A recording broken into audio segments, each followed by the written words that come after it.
UX Podcast Episode 273.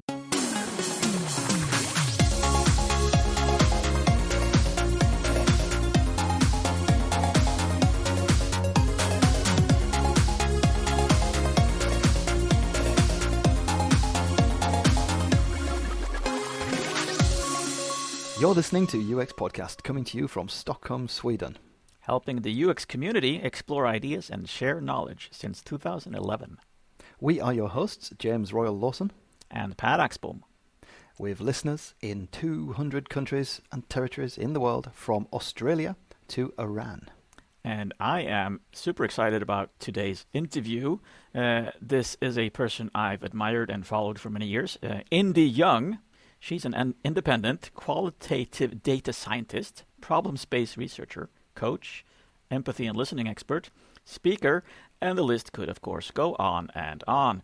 She's also been in this space for decades, and I first came across her at a conference in Boston in 2002, where she was introducing her brilliant signature concept of mental models. I met Indy for the first time back in 2012 at UXLX in Portugal. And I took part in her mental model workshop at that conference. So we're spreading out our indie moments quite evenly, Bear. That's right. Yeah.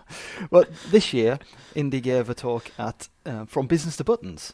Now, I'd normally say here in Stockholm, but it was, like all conferences this spring, held online.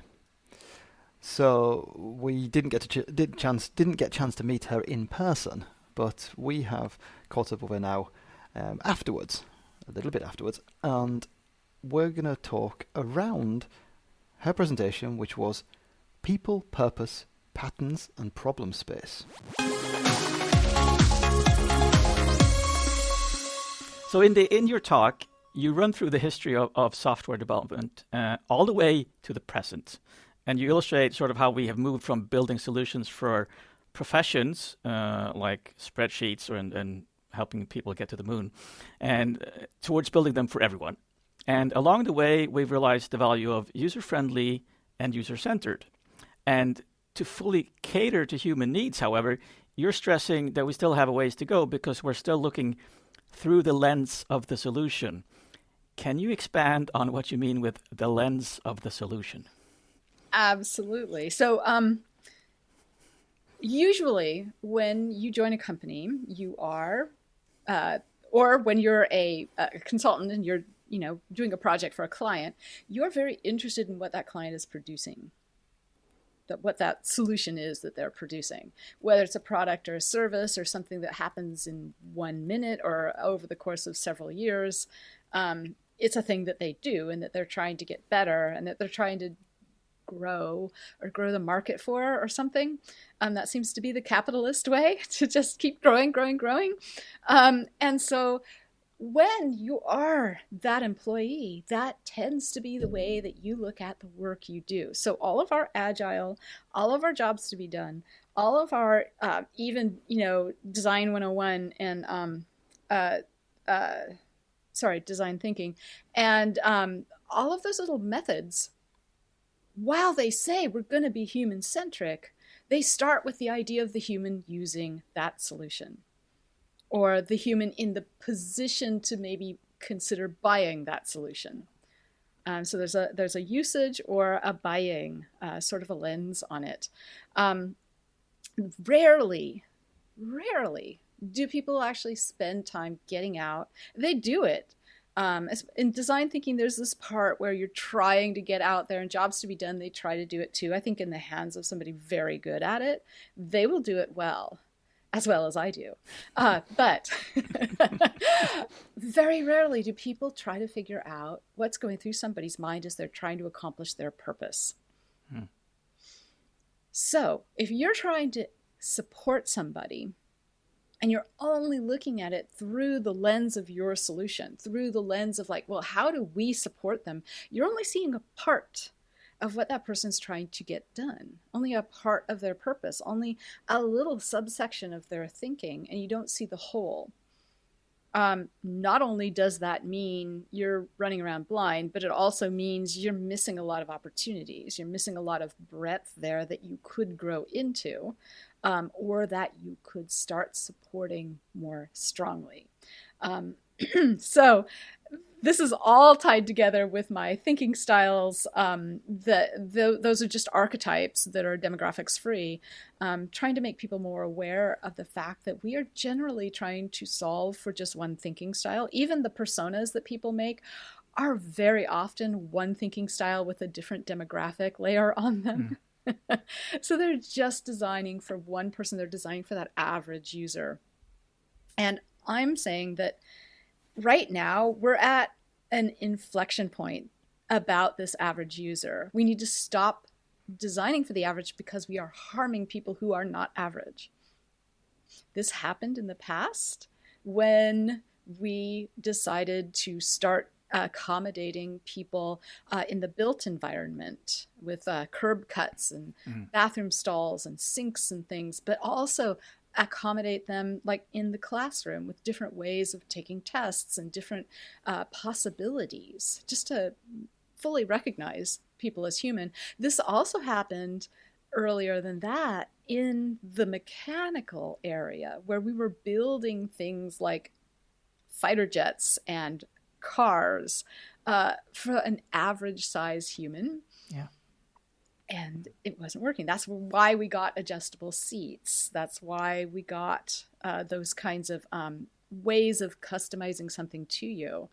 And so that's going to be where I stop this little answer, because there's a lot of little rabbit holes in there.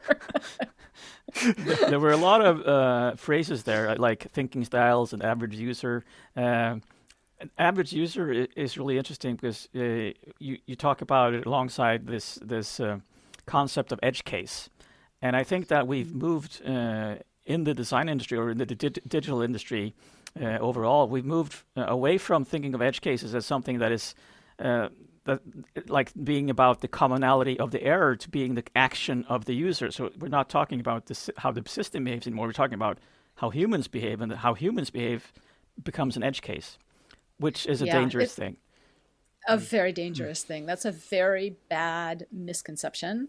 An edge case is specifically for processes. And like a process normally works this way, but in this particular context, it doesn't happen all that often in this area.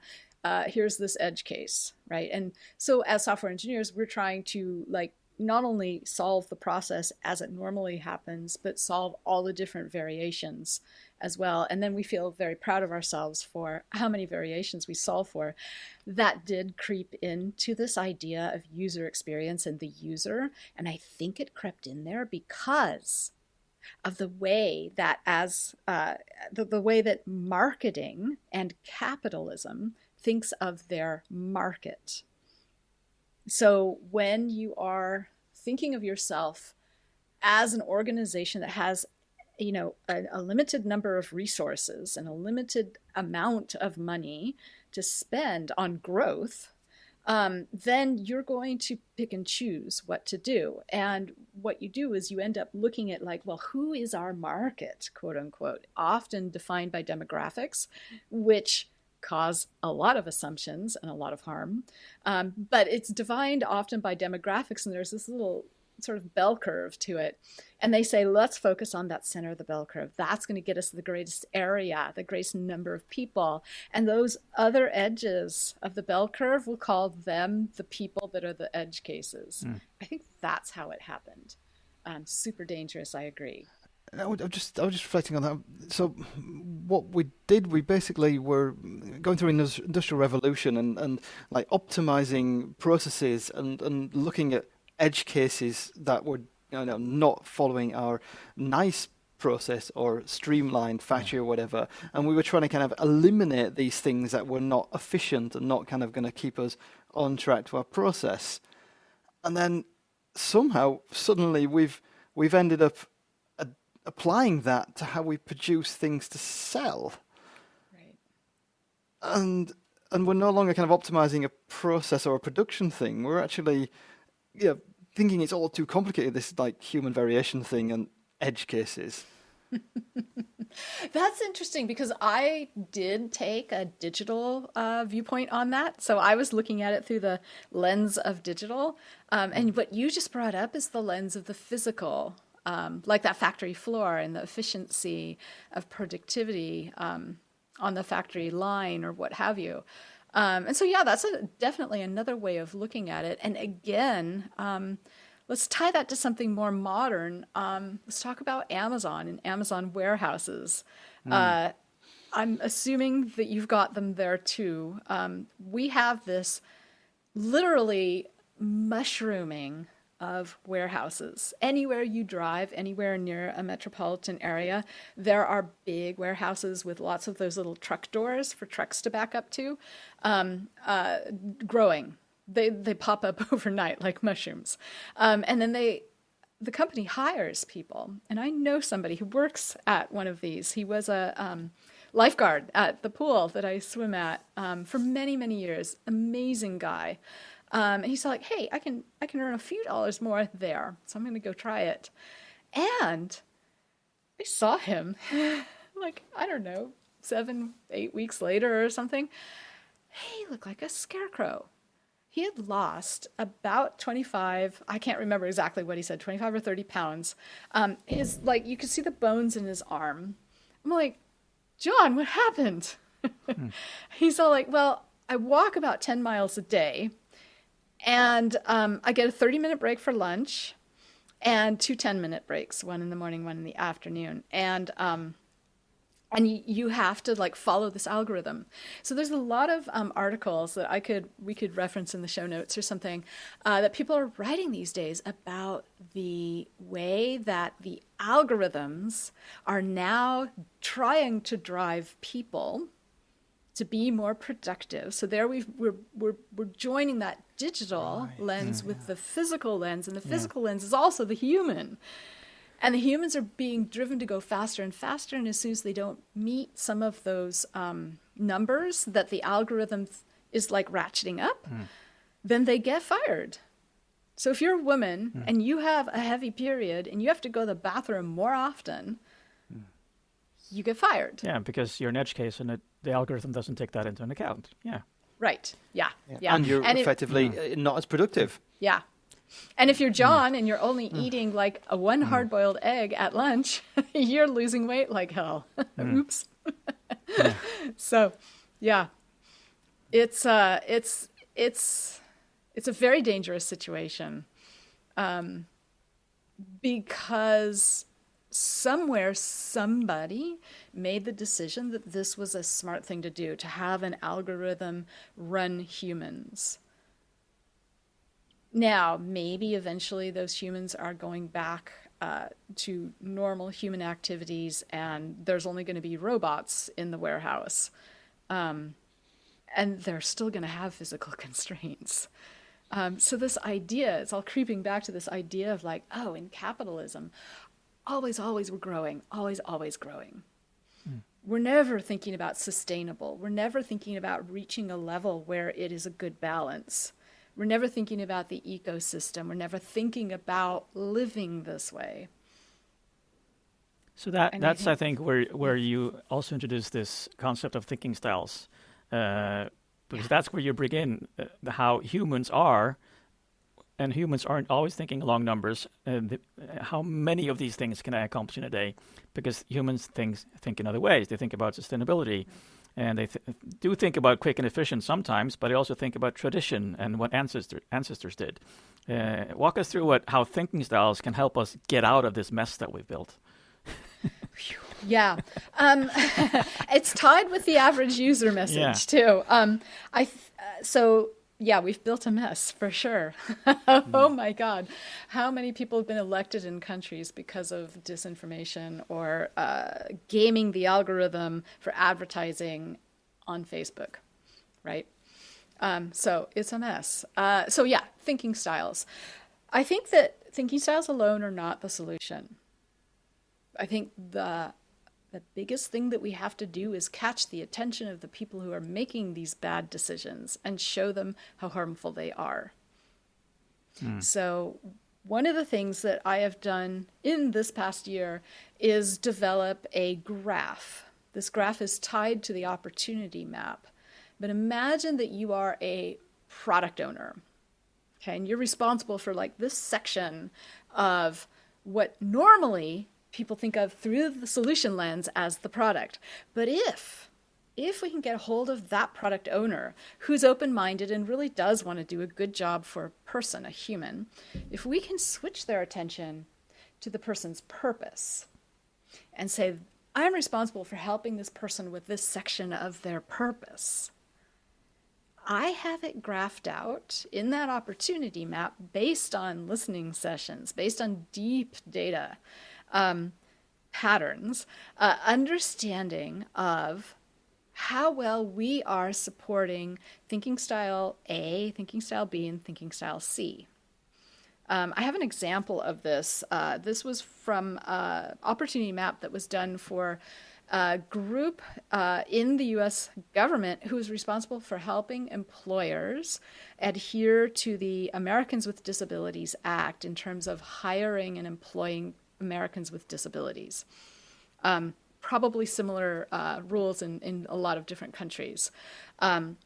And this little group was originally just creating pamphlets, like how to hire somebody with disabilities. And then they started doing some trainings. And they were really initially very focused on veterans. And so what we did was an understanding of what people who are responsible for hiring and addressing the needs of their employees, what has been their experience over the past, few months or years that's really memorable, where they were doing this for somebody with a disability, or a disability came up. We took all of that data, made a mental model diagram. It looks like a city skyline with a bunch of towers in it, and the towers are kind of organized into city blocks, and those city blocks can kind of come together into neighborhoods. Just like a city, it grows from the bottom up. It's not like, oh, this is going to be this neighborhood and we'll put these things in it. That's called curating, and that's how we get our bias into our data. So this city skyline of the people who are hiring and sustaining people in their organizations, specifically about what they was going through their mind with respect to people who had a disability. It was all their thinking, all their inner thinking. That includes motivations. That includes procrastination. That includes wondering and worrying and feeling frustrated and all these other emotions that cause more inner thinking. And it also includes guiding principles, which are kind of their philosophies. And so these guiding principles are what help us see whether there are different philosophic approaches to this job, this purpose, right? In jobs to be done, they call it the core functional job. I call it a purpose because as a person, I don't refer to what I'm trying to do as a core functional job. What? It's only you who doesn't. So with respect to understanding a thinking style, do people have different philosophic approaches to their purpose? And in that data, there's a certain way that we can look at it and understand whether there are differences. And in that particular set, there were two.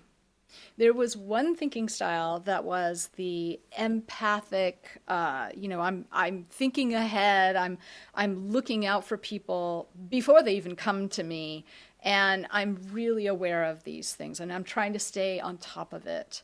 And then the other one was more like, I've got a lot to handle here, and so, yes, as soon as you come to me, I'm going to take care of you, but it's not going to be me reaching out to you. Okay? It's not going to be like the empathic person was like, oh, you know what? This person that we just hired is deaf, and I just realized the other day as I walked in that our alarm systems are all audio. And we need some sort of visual alarm system to help him out. I mean, although everybody else running around with their arms in the air might help too. However, that was the kind of proactive thing that they're thinking, whereas the more reactive thinking style was like, oh, this woman whose eyesight has been going worse and worse, she came to me and said, hey, I need to get like a screen magnifier. And so that was the first step. And then she says, my doctor says I think that I could have this kind of surgery. Would you be willing to let me try that and have some time off, blah, blah, blah. So that's kind of the difference between those two. And when we went through and we aligned all those trainings and all the materials that group had produced to the towers in the city skyline, in the blocks, in the various neighborhoods, in that particular block, across all of them, what we did see was that all the materials were aimed at the empathic problem solver. None of them were aimed at I'm going to react. It's sort of in the same manner, but it's a very different approach philosophically. I could talk to you about thinking styles around cooking dinner as a creative home chef, which you might be able to wrap your head around a little bit better. But I'll stop it here because I said a lot. See where we should go. Just wondering how, when you've got the thinking patterns, how do you stop yourself ending up with just stereotypes with a different name? Right. This comes from what people say about themselves. And so what I'm doing is I am actually looking for patterns, philosophic patterns of people's own way of thinking in their own words. So I have a very specific way that I summarize the various concepts at depth, the inner thinking, the guiding principles, and the emotional reactions. I have a specific way of doing that so that their voice remains present. And what we do is we let that come together. Again, we're not curating, okay? We do it when we describe people, we use those phrases that are inner thinking, guiding principles, sometimes emotional reactions. If emotional reactions, there's really, like in the airline thinking style, there was one of the thinking styles is very emotionally driven. It doesn't always happen with respect to thinking styles, but when we write those up, the description is about 4, 5, 6 sentences. There is no picture, there's no demographics, there's no favorite band, there's no anything else. It's just those sentences in respect to their purpose. And that then is a very different way of looking at how people get their purpose done, and a very eye-opening way of looking at how we're only supporting one of those thinking styles, or only halfway supporting one of them because we've only been thinking of it from the average user kind of point of view, full of assumptions, and all of that. The other thing about the descriptions is that everything of the description, I'll give it a title, like empathic problem solver. The title has to be something someone would be proud to use to describe themselves. So there was in the airline case that I did, these were about people trying to get from point A to point B. That was their purpose. We studied actually a couple of different purposes, like trying to get to the gate on time. And it was interesting because we ended up with the same thinking styles across all of them. That was a surprise. That doesn't always happen. Typically, there will be different thinking styles and different purposes. The interesting thing, though, is that that emotional one, the team wanted to call the grumbler. Oh, of course. And and I'm like, no one would describe themselves as a grumbler. You cannot use that phrase. Let's go back and see what phrase they use to describe themselves. And the word was the frustrated. I'm frustrated. Oh. Right, because it's from their perspective, and the grumbler would be actually from the organization's perspective. Exactly, Yeah. it's a different lens. Yeah, exactly. And so then if you can put yourself into that frustrated mindset, you're like, oh my God, I was frustrated on that particular leg of that particular trip. I can be this person. Yeah. Right? Because thinking styles are contextual. They're not a personality. They're not a horoscope. And oftentimes you will get people having fun with personas and turning them into horoscopes. That's where like the favorite band, and this sort of thing comes. It's like, I've seen it again and again. It's like, there's this one example I use in my course where there are 3 thinking styles, and it's about a startup. It's for a startup who wanted to make a product, a solution that helps people feel safe walking around in the city, getting some exercise or getting to a place or walking the dogs safely. And they had 3 different thinking styles. All of the thinking styles were white-collar workers. And all of the thinking style, they had 3 different personas. I should be careful with my words here. All of the personas were white-collar workers. The personas had basically the same background, education. The personas were basically the same age. They were just different genders. And they were all the same thinking style. And they were all written from the lens of the solution. It's like, oh, I'm going to use this solution to blah, blah, blah, right? Yeah.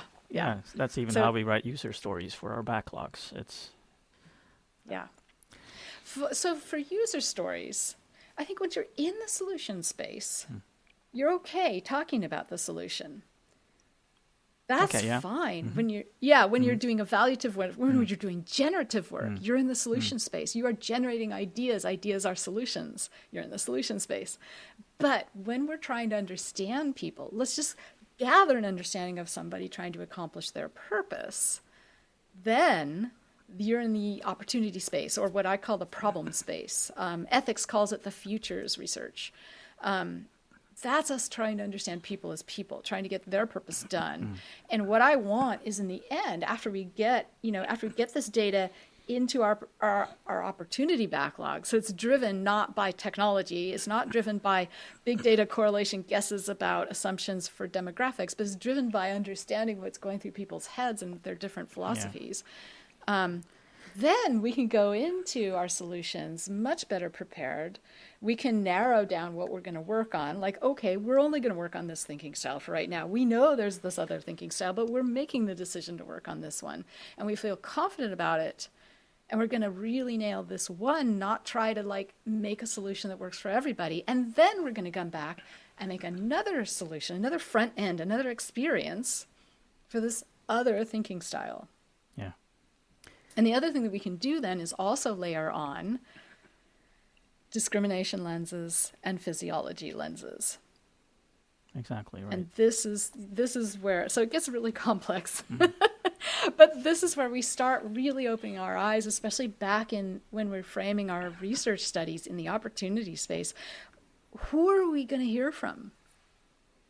And how can we come to our stakeholders and say, here's the org's goal, right? Here's the knowledge we need to accomplish that goal. We have some of that knowledge, but we're missing some of the knowledge. Is it a big risk to not know that stuff? And the stakeholders can go God, no, if we mess it up, then it's going to be, pretty expensive. So that's a big risk. So let's go make that knowledge. So what tool do we use to make that knowledge? And that's the question that usually doesn't get asked. Usually in the orgs, what happens is somebody will say, hey, I used this tool in my other job and it worked pretty well, so let's use this tool to make knowledge, even though it isn't the right tool for that kind of knowledge. Exactly. I was just talking to somebody yesterday. The product manager came in from this other, jobs to be done worked really well there, so let's do jobs to be done, because we realized that we're a startup and we made a solution without actually knowing what people's purposes are, and it isn't working. So we're now backtracking and trying to understand what people's purposes are and what their thinking is, and see where is it that we can double down, because we're only a startup with so many resources. So let's double down on this thinking style in this, block in this neighborhood and focus there. I'm going to throw something at you now. Which we don't have time for. So James is going to hate me now. Because this is something I've been thinking about a lot, and I think that you may also have been thinking about it, because it has to do with what you also talk about as orality, this back and forth exchange between two people, and this is in the research phase, this is how you go into depth with understanding people. And besides design, I do some coaching, with clients. And when I do that, what happens is that in the first session, we set up a goal, which the person could be defining as their purpose. This is what I want to achieve. And by the third or fourth session, 3-week intervals, they will start to reconsider. That's not really what I wanted. I've been thinking about this so much now, I realized that is really not my purpose. That is really not what I want to achieve. I'm someone different. How can we get to that type of depth and make sure that we actually do think about all the possibilities of who a person wants to become rather than what they're saying in the 1-hour session or the 1-hour interview? Right. So the purpose is something that they did, and I don't study what people want to achieve. It's something they did. So, for example, and it takes framing the purpose very carefully. So, for example, this is a complex example. There was a gaming company that wanted to make games that helped people, especially young women, develop self-confidence. I don't know why they wanted to specify gender or age, because I'm not a demographics person. So let's say we want to develop a game that helps people develop self-confidence. So what knowledge do we need? So that's the org's goal, right? One of the pieces of knowledge that we need is like, well, how do people develop self-confidence so that we can teach it? Now, there's a lot of existing research about that, and we could just use that. But there's also sort of this missing component in it of what actually, like, how did people force themselves through the barriers? So to gain self-confidence, right? We want those stories to understand exactly how they did it. And so what we did was we decided the purpose needed to be something that somebody accomplished that required a lot of self-confidence. And what we decided on was changing my personal identity. Okay? So from a game to the purpose of I changed my personal identity. It's not I'm going to change my personal identity, because you haven't done any thinking about it, or if you've done a little bit of thinking about it, right?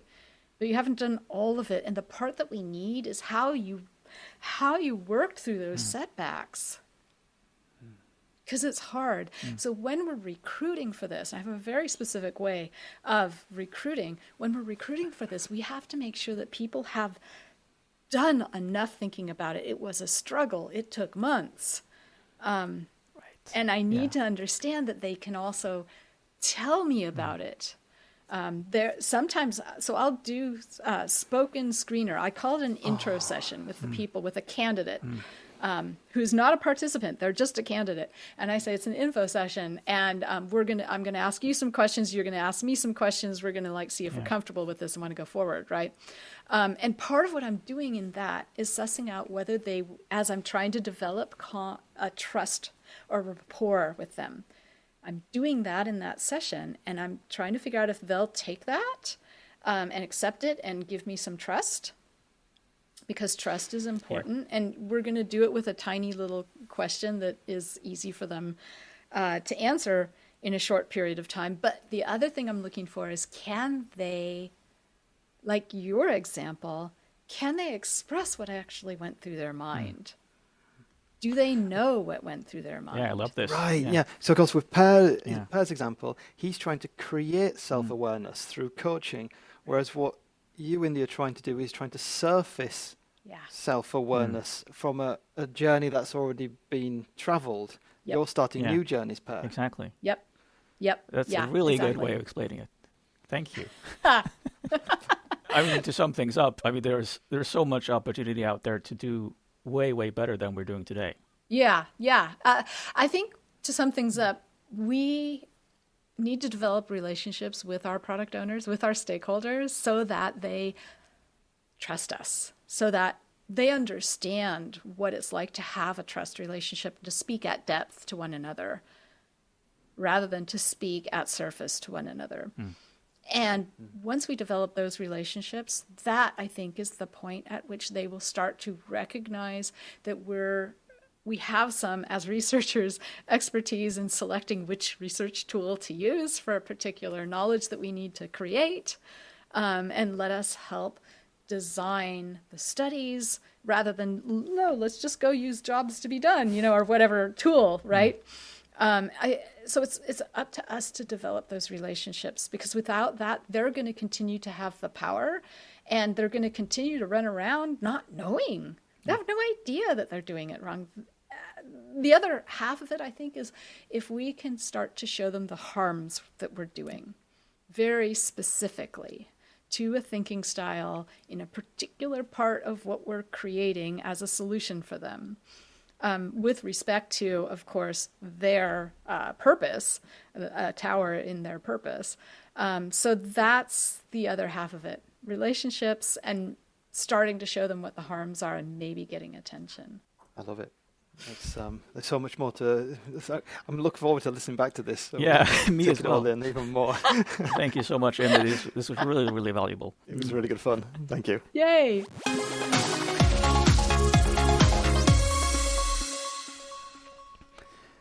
So, core values, guiding principles, purpose. I do like all this that Indy talks about, because it ties in, I feel, with behavioural economics and the move that we've had inside economics away from seeing people as totally or purely rational actors in an economic system. Humans are irrational, or rather, we have core values, we have principles, we have purpose, and that sometimes makes our decisions look different to what we might have expected. So, Indy in her talk, she says, people are complicated. Which is true. But so I love the reframing, so that we look at it, look at all this from a purpose angle, rather than a process, a product, an organisation, a need, or even a task. It's so much more human. Yeah, and it's interesting about that word irrational. I think about it a lot, because we all agree that people are irrational. That's only because people are really unpredictable. But when Indy goes through these thinking styles in her talk, I really like that. So consider a person buying something, a can of soup or something. Some people have the thinking style of quick and efficient, so they pick the first one they see. And some think sustainability, and they actually want to pay more because they think in a sustainable manner. And that could, from another point of view, another person would look at that, well, that's really stupid. You're buying the more expensive product. Well, I'm looking at long term, so that's another thinking style. So I love that if you're reframing it, you're not trying to necessarily understand a person and their behavior, just looking at it and seeing what is happening and understanding that. Yeah. Another thing that really struck me, and I wanted to bring this up with anybody, but we were running out of time, kind of, but I think this is a great example of how you look at her quote, which I love: all humans are fully human with many ways of being in the world. And something that I come across quite often is this problem we have that in accessibility, that we categorize people. And we think of the people with accessibility issues, and we categorize those into those with visual impairments and blind people. And what I've come to recognize is that, of course, a person with visual impairment and a person with perfect vision could have the exact same purpose and needs that could be separate from a third person who is also visually impaired. But most people jump to the conclusion that all visually impaired people have the same type of needs, which is a problem. So in that sense, the way that Indy is proposing that we work actually helps that, in that we disregard the inability to do some things or understand some things in a certain way, that if they're designed that way, to actually look at what are we trying to help people do. I think it's a great point, because it's also that label, following on from your example there, that label of how much you can see. A lot of pushback you get from organisations is to do with, those people aren't interested in our product because they can't see it. Yes, exactly. And if you look at the purpose, then the purpose doesn't care as much about whether they can see it or not, because that isn't the purpose. The purpose might, they might have other needs. They have the same needs as another human. The fact that they've got impaired vision or some issue, disability issue, that's not impacting their underlying purpose. Exactly. I mean, and just helping people realize that, I think, is one big important purpose as designers, that our responsibility is to help people see these things, that there are blind people who actually do love cars. There are blind people who do go to movies. There are blind people who do love color, because that is their interest. And I think you can knock down a lot of prejudice just by showing these things that people have no idea is going on. Because, I mean, just up until a couple of years ago, I still had people react and think and actually question, so blind people use the internet? How does that work? Which is fascinating to me, that there's just this huge chunk of knowledge that people don't have access to yet. But when you open that door and show people, then they can reframe their whole approach to everything we're building together. Sounds a much better place. Yes. I have a recommended listening episode. Yeah, this was quite a difficult one to find recommended listening to. It's such a broad topic, and you can go deep. Well, you could Really also deep. just go random and just say, listen to Exactly, episode yes. 143. I have absolutely no idea what that episode is. But anyway, listen to it. The one I've pulled out from our Roam Graph is episode 221, Decision Systems with Kim Goodwin. There we also touch on a few related issues to topics we touched on now with Indy, I think, or at least it's a good complement. Is that show? And both Indy and Kim are people that we admire and respect greatly. Yeah, and take time to reflect and help us to understand things. And remember, you can contribute to funding the show by visiting uxpodcast.com/support. Remember to keep moving. See you on the other side.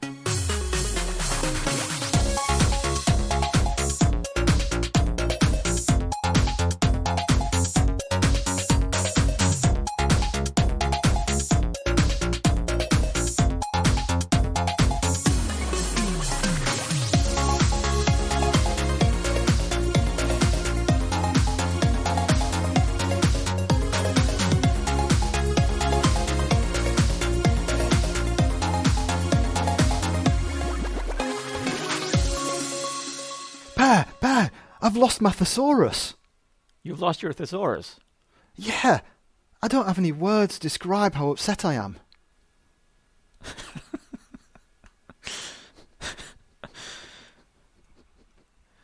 Medium level. For that performance, you're giving me medium level.